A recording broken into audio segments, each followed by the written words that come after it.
In the final chapter of brush practice, we'll look at brushes that haven't been introduced yet.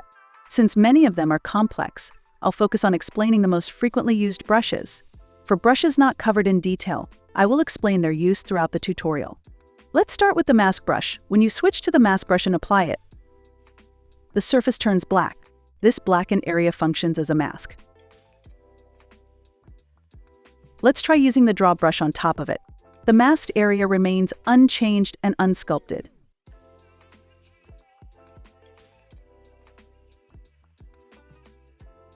You can invert the mask selection with Ctrl-I and remove the mask with Alt-M. Mastering the use of masks greatly expands your range of expression. I will show more advanced mask techniques in a later tutorial. Next is the paintbrush. As the name suggests, this brush is used to paint colors. I'll explain this step in detail during the coloring phase after sculpting is complete. Following that, we have the box mask.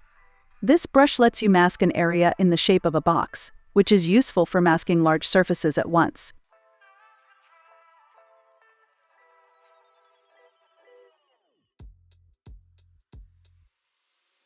Holding down the box mask button brings up the lasso mask and line mask options. The lasso mask allows masking in a freeform shape, making it possible to create complex masks based on your needs.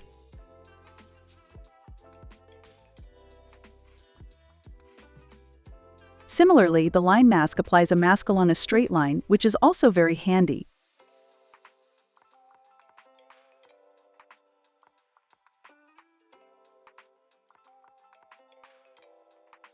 Next is the box hide brush. This tool temporarily hides the area enclosed by a box shape. You can reveal it again with Alt-H.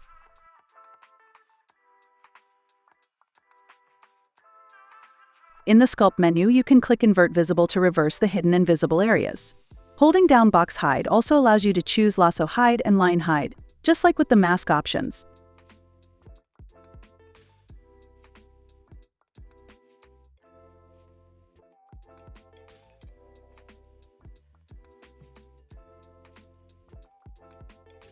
Now moving on to the box face set.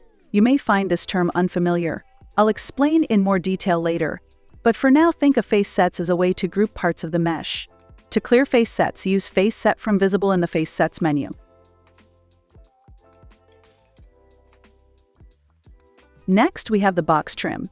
The term trim means to cut out. You can use this tool to cut out a section in the shape of a box. Be cautious when using it on high-resolution models, as it can slow down your computer and potentially cause freezes. Box trim automatically creates a face set on the cut surface. Unlike box hide, using this tool permanently deletes the trimmed area, so be mindful of that. If needed, you can undo with Ctrl-Z.